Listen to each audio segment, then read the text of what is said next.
મધ્યાહનનો સમય થયો, ભોજન પ્રસાદ થયો છે અને બપોરના સમયે વિશ્રામ થયો છે.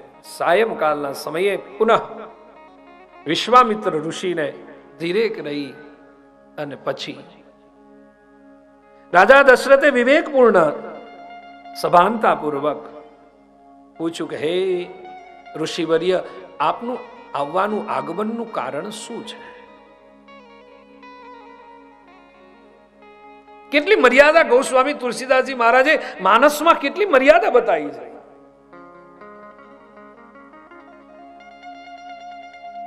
આવ્યા, દંડવત પ્રણામ કર્યા, સ્વાગત કર્યું, સિંહાસન ઉપર બેસાડ્યા, ભોજન પ્રસાદ અર્પણ થયું, મધ્યાહનના સમયે વિશ્રામ થયો, સાયંકાલે પાછા વિશ્રામ પછી પાછા જે કાંઈ હતું એ બધું જ એનું કર્મ કર્યા પછી પાછા બધા બેઠા સાયંકાલે. અને પછી ધીરે કરીને પૂછ્યું છે કે તમારા આગમનનું કારણ શું છે? હું તમારું શું સેવા કરી શકું?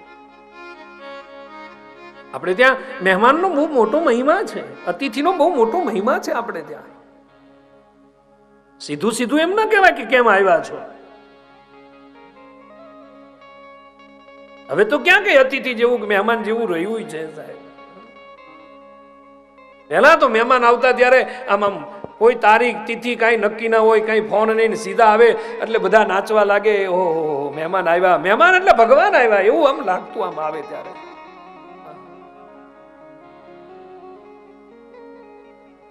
હવે તો આ ફોને ક્યાં ઉપાડા લીધા છે સાહેબ, બરાબર ને શાસ્ત્રી બાબા? એવા ઉપાડા લીધા.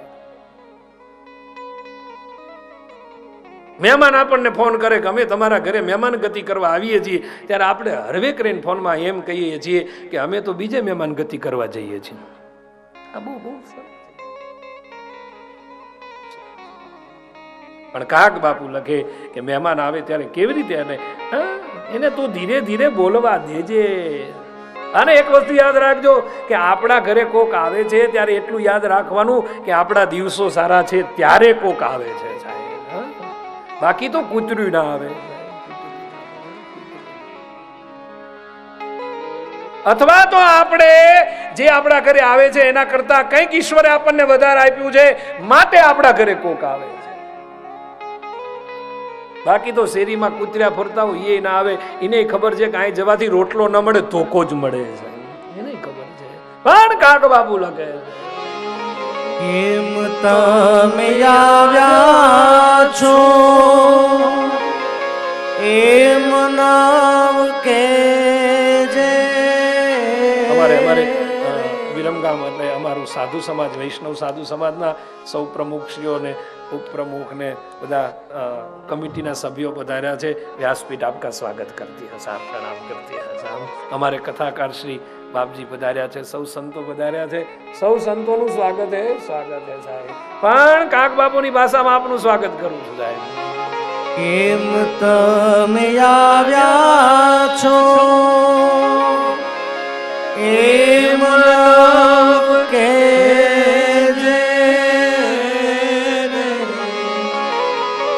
એ જીએ ને ધીરે રે એ ધીરે તું બોલવા દેજે. આવકારો તો આપજે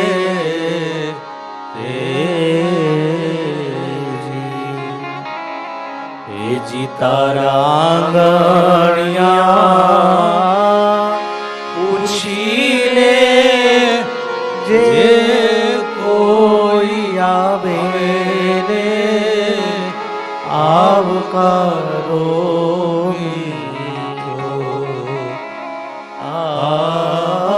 આપજે. મહેમાન ભગવાનનું ઈશ્વર, અને મહેમાન ગતિ કરવી જોઈએ પણ એકાદ બે દિવસ પછી. બહુ વધારે મહેમાન ગતિ પણ પછી બહુ હારી નહીં જાય. આપણે કોકના ઘરે જેમ ધામા નાખી દઈએ એવી મહેમાન ગતિ નહીં જાય. મહેમાન ગતિ એકાદ દિવસની, બે દિવસની બધી સારી લાગે. અહીંયા વિશ્વામિત્ર ઋષિ મહેમાન બનીને આવ્યા, અતિથિ બનીને આવ્યા છે. વશિષ્ઠ મહારાજની હાજરી છે અને પછી રાજા દશરથે ધીરે કરીને પૂછ્યું છે કે આપનું આગમનનું કારણ શું? અને પછી પોતાની વાત સહજ રીતે કહ્યું કે વનની અંદર જ્યારે યજ્ઞ કરવા બેસું ત્યારે અસુરો સતાવે છે, મારો યજ્ઞ પરિપૂર્ણ થતો નથી, માટે હું તમારા દીકરા રામ અને લક્ષ્મણને લેવા માટે આવ્યો છું. મને સેવામાં, આપે કહ્યું ને કે શું સેવા છે, બસ તમારા બંને દીકરાઓ મને અર્પણ કરી દો. અને એવા સમયે રાજા દશરથે વિશ્વામિત્ર ઋષિને કહ્યું કે હું તમને મારી અયોધ્યા અર્પણ કરી દઈશ, પણ મને રામ અને લક્ષ્મણ જીવથી વધારે વાલા છે, માટે હું રામ લક્ષ્મણ તમને અર્પણ નહીં કરું.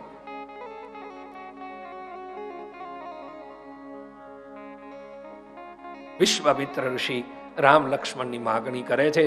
આ બાજુ વશિષ્ઠ મહારાજે રાજા દશરથને અવધપતિ નરેશને કહ્યું કે રાજન કે હા બાપજી, વિશ્વામિત્ર ઋષિની સેવામાં તમારા બંને સંતાનો અર્પણ કરી દો. હવે ગુરુ કૃપાથી તો સંતાનો થયા હતા અને ગુરુની આજ્ઞા થઈ કે સેવામાં અર્પણ કરો. એટલે વશિષ્ઠ મહારાજનું જ્યાં વચન રાજા દશરથના કાને સંભળાયું, પછી તો બંને ભાઈઓ રામ અને લક્ષ્મણને વિશ્વામિત્ર ઋષિની સેવામાં અર્પણ કરે. બીજે દિવસનો પ્રાતકાળ સમય થયો છે. વિશ્વામિત્ર ઋષિ રામ અને લક્ષ્મણને લઈ વનની અંદર પ્રયાણ કરે છે. અને જ્યાં વનની અંદર પ્રયાણ કરે છે, ભગવાન રામ અનેક લીલાઓ કરે છે. આગળ ઋષિ ચાલે અને પાછળ રામ લક્ષ્મણ ચાલે છે. ગોસ્વામી તુલસીદાસજી મહારાજ માનસમાં લખે છે,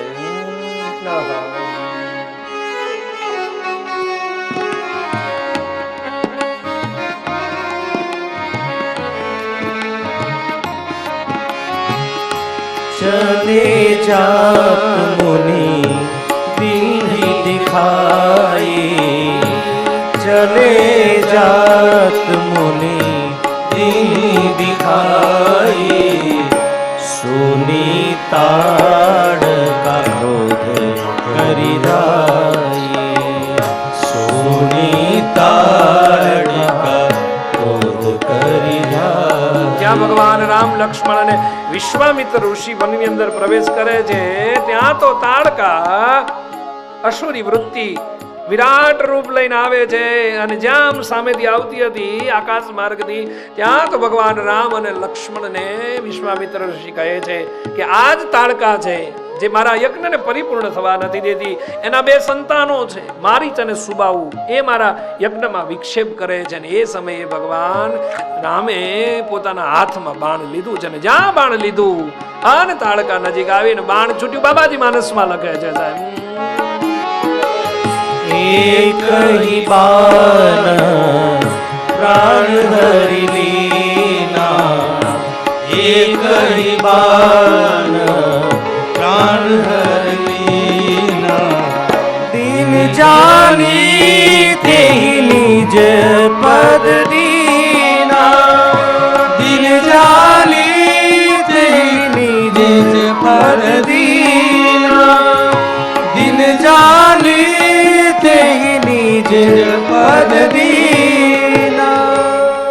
એક હી બાણ પ્રાણ હરી લીના.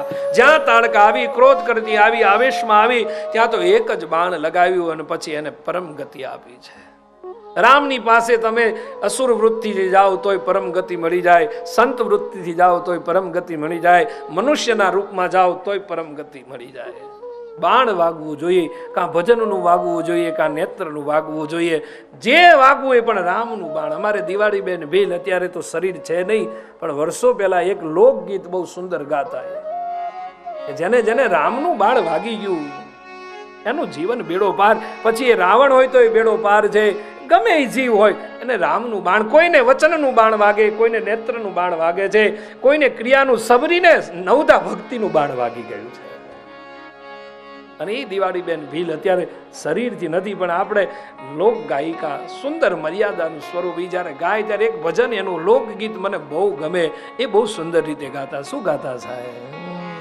રામના બાણ વાગ્યા, હરિના બાણ વાગ્યા, મારી બાયું એ નડિયું મને, રામના બાણ વાગ્યા, રામના બાણ વાગ્યા, હરિના બાણ વાગ્યા, મારી બાયું એ નડિયું મને, રામના બાણ. ઈદ રાગ મગા હરિભાઈ, ઈદ રાગ મગા. દિવાળી બેન જેમ ગાતા એવી ગાતું. રામના બાણ વાગ્યા, હરિના બાણ વાગ્યા, મારી બાયું ને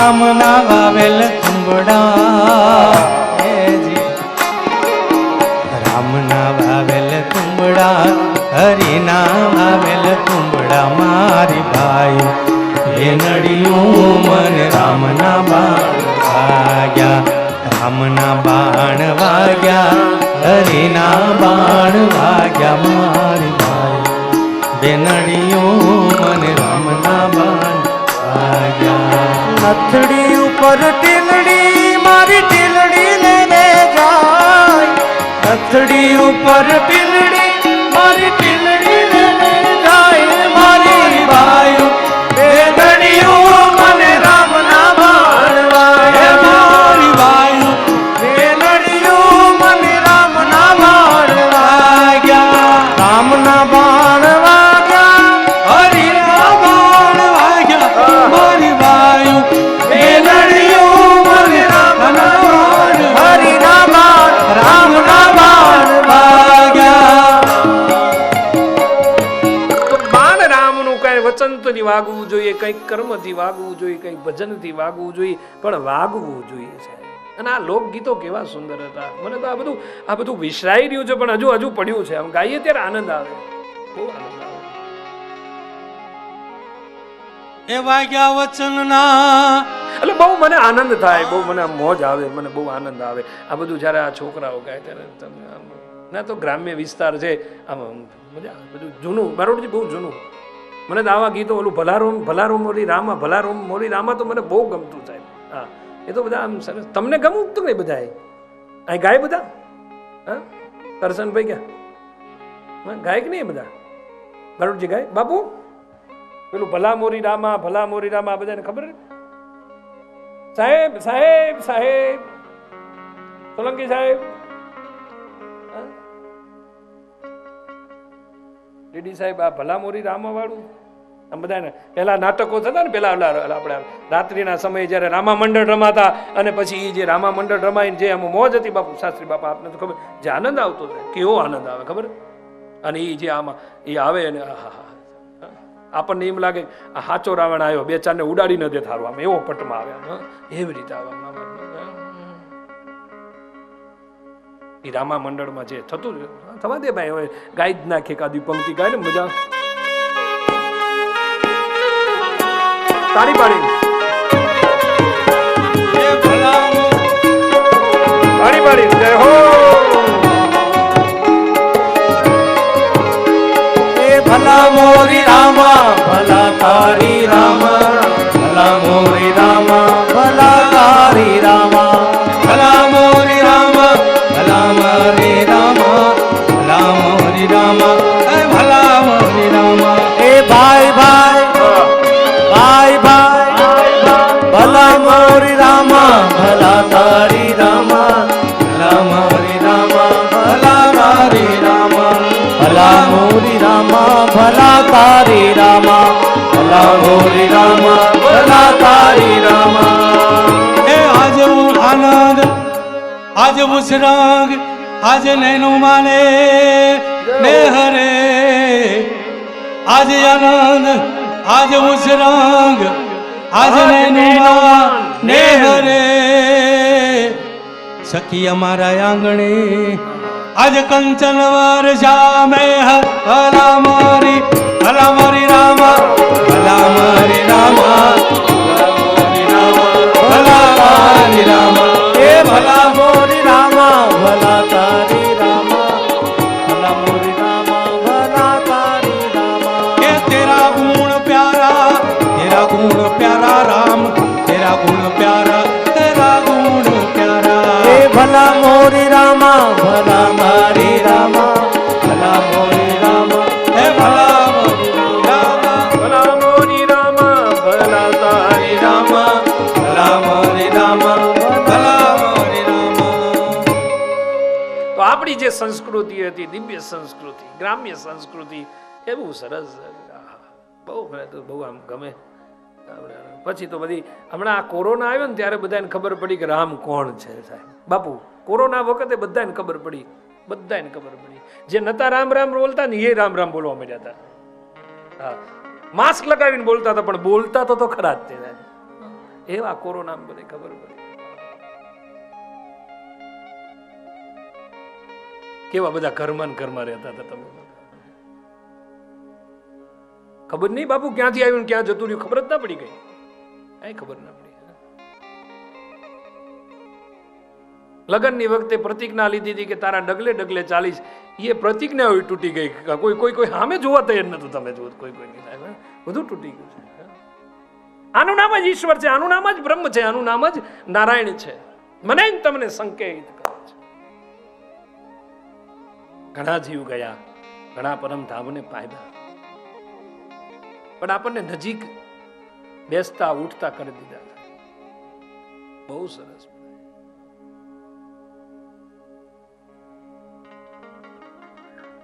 ડીડી સાહેબ એવું આવ્યું હતું ને ખબર નહીં ક્યાંથી આવી ગયું. નકલી હતું પણ આપણા દેશનું નતું, બહારથી આવ્યું હતું. પણ બહુ હેરાન થયા બધા. પણ પાછા બધા આપણે આમ વેલ સેટ થઈ ગયા છે હવે પાછા. સરસ સરસ. કોઈ કોઈને અડતું નતું, કોઈ કોઈની સામે જોતું નતું, કોઈ કોઈની નજીક નતું જતું. બોલો એવું થઈ ગયું. જેને એમ હતું ને કે અમારા વગર ચાલે જ નહીં, જેને એમ હતું ને કે હું ઓફિસ ન જઉં તો ઓફિસ બંધ થઈ જાય, જેને એમ હતું ને કે અહીં ન જવું તો બધું ભાંગી જાય, અહીં ન જવું તો થઈ જાય, બધું બંધ રહ્યું 12 મહિના સુધી. તોય દુનિયા હજુ હાલે છે સાહેબ, તોય નારાયણ ચલાવે છે, બધું ચલાવે છે. આ થોડુંક આર્થિક થોડું આગું પાછું થયું, પણ આનંદ આવ્યો બહુ. છોકરાઓ રાજી થયા, ઘરવાળા તો બહુ રાજી થયા કે આ કમસે કમ ઘરે તો રહ્યા થોડાક દાડા. બહુ રાજી થયા, ઘરવાળા બહુ રાજી. અમારા રાજુ કે મને કોરોનાના કાળમાં મેં એક જ કામ કર્યું. મેં કે શું કામ કર્યું? તો કે ઓલી 2 સિરિયલો મેં આખી જોઈ રામાયણની. કે તમારી કથા તો 9 દિવસ સાંભળ, પણ આખી મેં ચિત્રમાં જોઈ. મને કે આખી ચિત્રમાં, અને એ ચિત્રમાં જોતા જોતા ગાતા શીખી ગયો. તમે જો તો આમ જે રામાયણ આવતી હતી ને રામાનંદ સાગરની, એ આખી એને શ્રી કૃષ્ણ 2 ટીવીમાં આવ્યું બાપુ, 2 ટીવીમાં. અને પછી એ સરસ રીતે આપણે બધા માણીને વર્ષો પહેલા હતી જ્યારે આપણા ગામમાં ટીવી હતા નહીં, અને કલરિંગ ટીવી નહોતા, અને બ્લેક એન્ડ વ્હાઇટ ટીવી હતા. ત્યારે ક્યાંક ગામમાં 2-4 જગ્યાએ ટીવી હોય ને એ પાછું બધા ભેગા થાય ને એ બધી સિરિયલ શરૂ થાય, એમાં બધું આખું ગામ બેઠું હોય, અને બેઠું હોય ને એમાં લાઇટ જાય, એટલે પછી બધું ભાંગીને ભૂકો થાય. એ મજા. પણ એ જે સિરિયલ હતી સાહેબ, કેવું એ રામાનંદ સાગર કેવું આજે પણ આપણે યાદ કરીએ તો એમ લાગે કે રામ પ્રત્યક્ષ છે. એટલે હમણાંથી કથામાં ગાય છે, મને બહુ ગમે છે.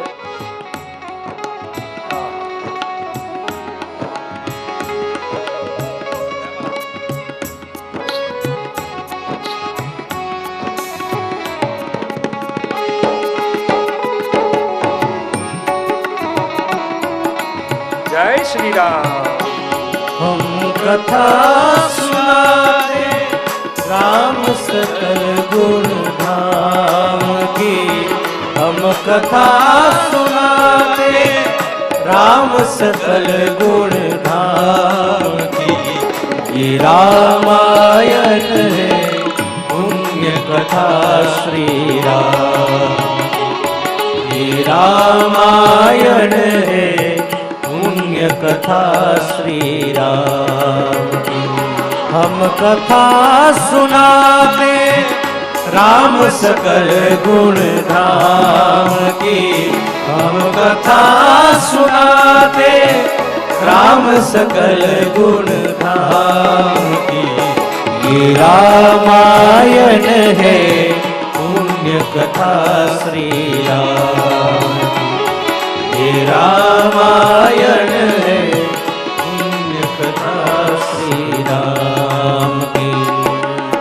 जम्बू द्वीपे भारत खंडे आर्यावर्ते भारत वर्षे एक नगरी है विख्यात अयोध्या. यह जन्म भूमि है परम पूज्य श्री राम की.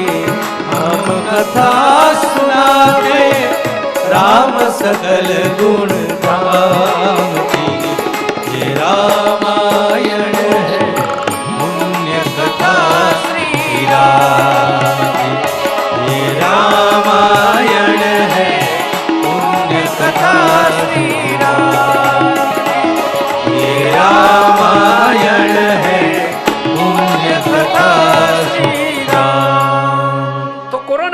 દિવસમાં આપણે સૌ પરિવારે બેસીને રામાયણને આમ બરાબર જોઈ. શ્રી કૃષ્ણની જે સિરિયલ આવતી હતી એ આપણે જોયું. પણ બધાય બહુ આમ દુઃખ થતું હતું. કોઈ આપણા પરિવારમાંથી, કુટુંબમાંથી, સમાજમાંથી ચાલ્યું જાય તો દુઃખ થાય, પણ બધાએ ખૂબ આનંદ લીધો. અમારા શહેરમાં બહુ ભણેલા ગણેલા લોકો, આમ બહુ ભણેલા ગણેલા બે માણસ નોકરી કરતા હોય અને પછી એટલે કોરોના કાળ આવ્યો એટલે એક ભાઈએ પૂછ્યું કે કોરોના કાળમાં તમે શું શીખ્યા? આ ગામડાની વાત નથી કરતો, શહેરની વાત કરું છું. અમારે માયાભાઈ આહિર કે એના હાસ્યમાં બાપુ કે એક ભાઈને શહેરમાં પૂછ્યું કે તમે શું શીખ્યા કોરોનાના કાળમાં? એટલે આમ હાસ્ય સાથે, થોડુંક હાસ્ય છે, રમૂજ છે, થોડુંક તમને મજા આવે એટલા માટે વચ્ચે કહું. માયાભાઈ એના જોક્સમાં હાસ્યમાં કે એટલે પેલા ભાઈએ એક ભાઈને પૂછ્યું કે કોરોના કાળ હતો, ઘરમાં રહ્યા, તમે શીખ્યા શું? એટલે પેલા એ જવાબ આપ્યો કે પોતું કરતા કરતા આગળ જવાય અને પછી પાછું પોતું કરતા કરતા પાછું હોવાય, આટલું જ શીખ્યો સાહેબ. એટલે એમ કીધું કહેવાનું માયાભાઈ એવી રીતે કે હાવણી કાઢતા કાઢતા આગળ જવાય અને પછી અહીંયા હાવણી મૂકી દેવાય અને પછી પોતું કરતા કરતા પાછું હોય, આટલું જ શીખ્યો. એટલે આમ આનંદની વાત છે. શહેરમાં તો આવું બધું ચાલે, પણ ગામની મર્યાદા કેવી, ગામડાની મર્યાદા જુઓ તમે સાહેબ. માતૃશક્તિ એનું કાર્ય કરે, વડીલો એનું કામ કરે, યુવાનો એનું કામ કરે. હજુ મોભો છે ગામડામાં, આપણે ગામડામાં મર્યાદા છે.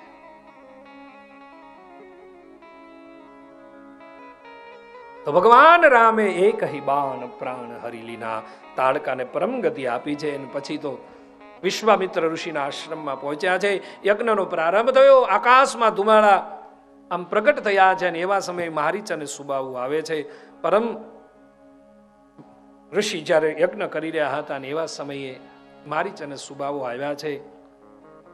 સુબાહુને તો પરમ ગતિ આપી છે. મારીચને ફણા વગરનું બાણ મારી અને 400 જોજન દૂર ફેંકી દીધો છે. એને માર્યો નથી, કારણ કે ભગવાન રામને ખબર છે કે હજુ આની પાસે કાર્ય લેવાનું છે, મારે કામ લેવાનું છે. કે જ્યારે સીતાજીનું અપહરણ કરવા માટે સ્વયં મારીચ મૃગ બનીને આવશે, માટે ભગવાન રામ મારીચને મારતા નથી.